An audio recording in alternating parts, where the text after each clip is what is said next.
Bienvenue sur Bulle de Bonheur, le podcast pour prendre le temps d'être heureux. Nous sommes Raphaël et Alban, chercheuses inconditionnelles de Bulle de Bonheur. Nous publions ce podcast tous les jeudis. Aujourd'hui, nous vous partageons l'épisode numéro 6, « Je me fais confiance ». Oh là là, mais qu'est-ce que ça me chicote! Quand nous avons démarré le projet de podcast Bulle de Bonheur, Raphaël et moi, nous nous sommes demandé si nous en étions capables. Avions-nous suffisamment confiance en nous et comment contourner la peur de l'échec, du jugement des autres et ce sentiment d'imposteur? Et là, ça me chicote. Où sommes-nous donc allés chercher les ressources pour nous sentir capables de faire naître Bulle de Bonheur? Si nous parlons de confiance, je pense important de définir de quoi nous parlons. C'est pas forcément simple, car sur ce sujet, nous trouvons beaucoup de définitions dont les contenus varient en fonction des auteurs. Pour moi, il est difficile de parler de confiance sans parler d'estime de soi. J'aime bien illustrer ce concept avec une image que j'avais entendue dans un atelier sur la parentalité. L'animatrice parlait de l'estime de soi comme un trépied, l'estime de soi représentant l'assise. Et elle repose sur 3 pieds. Le premier pied, l'amour de soi. Le deuxième pied, la vision de soi. Et le 3e pied, la confiance en soi. Dans cette approche, la confiance en soi fait donc partie de l'estime de soi. Si nous revenons à la définition de l'estime de soi, c'est donc le jugement de valeur que je vais porter sur moi. Cette définition va donc s'articuler autour de 3 questions. Pour le premier pied, pour l'amour de soi, ça va être « est-ce que je suis aimable ?» dans le sens digne d'être aimé. Pour le deuxième pied, la vision de soi, ça va être « est-ce que je suis valable ?» Et le 3e pied, pour la confiance en soi, est-ce que je suis capable? Aujourd'hui, nous allons donc nous attarder sur cette 3e question, que suis-je capable de faire? En effet, quand je me dis « je me fais confiance », je me dis « j'ai foi en mes capacités pour faire cela ». Ces capacités peuvent être physiques, intellectuelles et affectives. La confiance en soi nous donne donc une sorte de force intérieure, comme une énergie de base qui nous pousse dans la vie. Avoir confiance en soi, c'est se rendre moins dépendant du regard des autres et de nos performances et nous permettre d'entreprendre davantage. Quand je repense à cette injonction que nous pouvons nous dire fréquemment « fais-toi confiance », cela donne l'impression que certains pensent que la confiance est innée.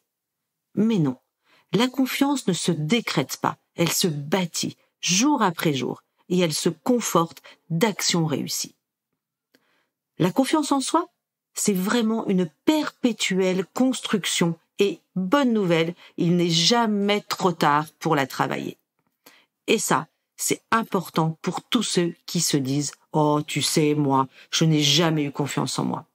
Comme si c'était gravé dans la pierre, immuable.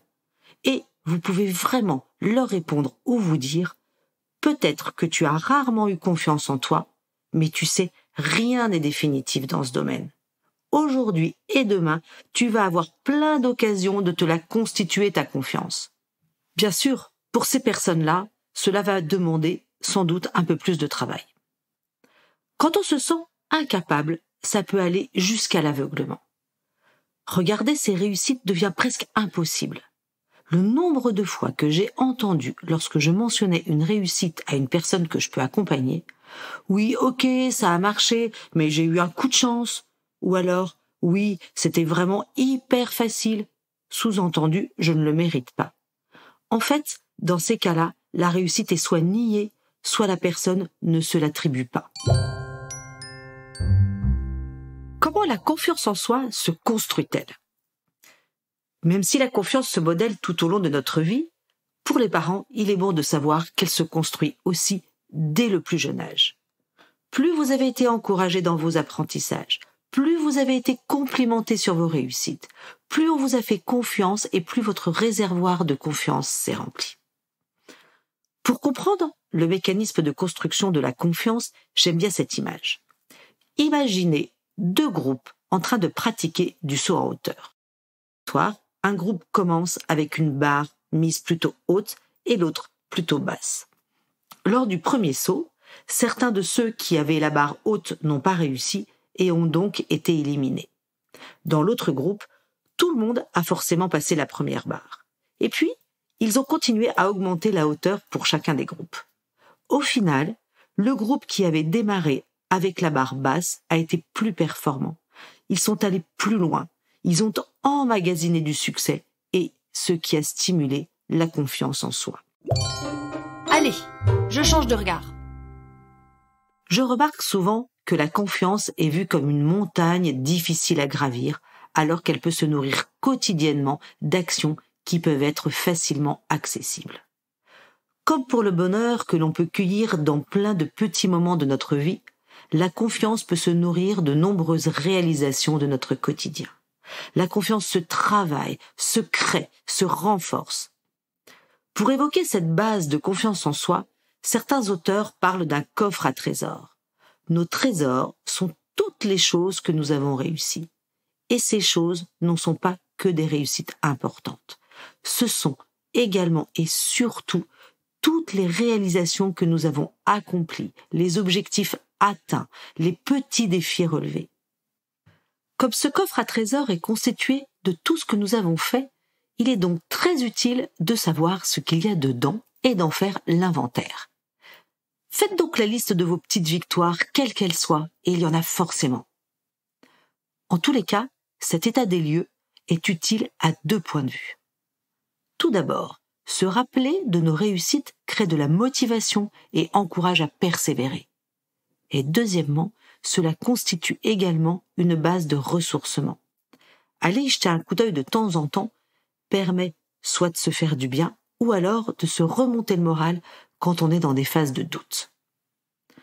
Ce coffre est donc plus ou moins rempli en fonction des personnes et il va continuer à se remplir tout au long de notre vie, comme nous l'avons vu. Alors, comment le remplir ?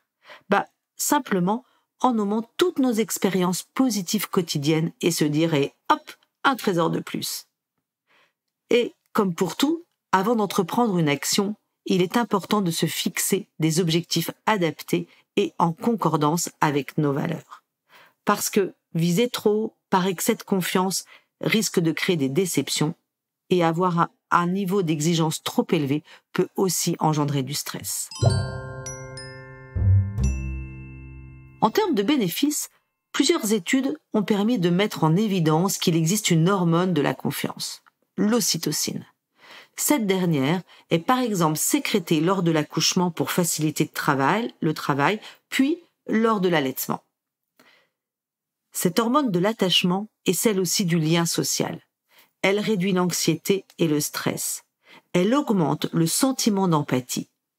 Il a été aussi démontré qu'elle freine la sécrétion de cortisol, cette fameuse hormone du stress qu'il n'est pas toujours bon de solliciter, même si celle-ci est utile en cas de danger pour nous permettre avec l'adrénaline de faire face à un danger imminent. Et hop, je me lance. Je retiens qu'avoir confiance en soi signifie 1. Je peux compter sur moi-même pour apprendre à me faire confiance dans une situation donnée. 2. J'ai un coffre à trésors constitué de toutes mes petites réussites. 3. Et que je peux alimenter quotidiennement ce coffre à trésors. À vous de jouer, chers auditeurs. 2 minutes pour prendre un papier et un crayon pour démarrer votre coffre à trésors. Remplissez-le dès maintenant de 3 réussites d'hier et 3 d'aujourd'hui. Racontez-nous et partagez-nous vos trésors sur Facebook ou Insta @jeu2minutes. Avec Bulle de Bonheur, prenez le temps d'être heureux. Merci pour votre écoute. Si vous avez aimé, dites-le nous avec 5 étoiles. Laissez vos commentaires et envoyez des bulles de bonheur à vos amis en partageant ce podcast.